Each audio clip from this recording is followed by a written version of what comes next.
ଗୋଟେ ବିଶେଷ ଶତ୍ରୁ ଘର ପାଇଁ ଆମେ ହାତୀ ଦାନ୍ତ ତସ୍କରୀ କରୁଥିବା ଗ୍ରୁପ ଉପରେ ନଜର ରଖିଥିଲୁ। ଆମର ଗୋଟେ ଟିମ୍ 8 ବୋଲିକିରି ଅପେକ୍ଷା କରିଥିଲା। ସେ ଖବରକୁ ବେସ୍ କରି ଆମେ ରେଡ୍ କଲୁ ଏବଂ ଆମେ 2 ଜଣ ଇଣ୍ଟରେଷ୍ଟେଡ୍ ବ୍ୟବସାୟୀ, ଜଣଙ୍କ ନାଁ ହେଉଛି ଚନ୍ଦନ ମହାପାତ୍ର ଆଉ ଜଣେ ଶରତ ଖଟେଇ, ତାଙ୍କର ଯଦୁପୁର 8 ମଲ୍ଲିକ।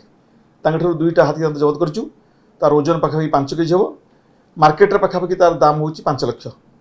ଆଉ ଏମାନଙ୍କଠାରୁ ଆମେ ଜବତ କରି ଏକ ଗୋଟେ କେସ୍ ହେଇଛି, ସେମାନଙ୍କୁ ଆଜି 8 ମଲ୍ଲିକ କୋର୍ଟରେ ପ୍ରଡ୍ୟୁସ୍ କରାହେଉଛି।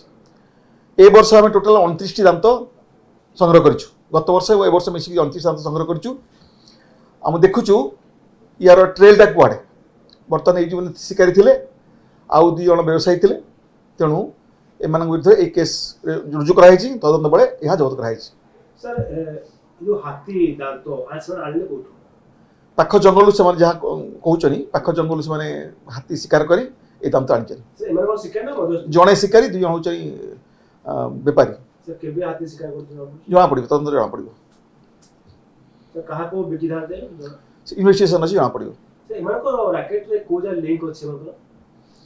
সেটা আমি এস্টাবলিশ করিব। সে এস্টাবলিশ করিব, তার পঠাଯିব অটোমেটিক্যালি জমা পড়িଯିବ। স্যার କୁହାଯାଉଛି ଯେ ବନ ବିଭାଗ କିଛି କର୍ମଚାରୀଙ୍କର ସଂପୃକ୍ତି ମଧ୍ୟ ରହିଥାଇ ପାରେ ବୋଲି। এই ଘଟଣା ସେମିତି କିଛି ରହୁଛି? ନାଇଁ ଆମେ ଏପର୍ଯ୍ୟନ୍ତ ସେ ଦେଖାଯିବ କ'ଣ ହେଇଛି, ସେ କଥା ନାହିଁ।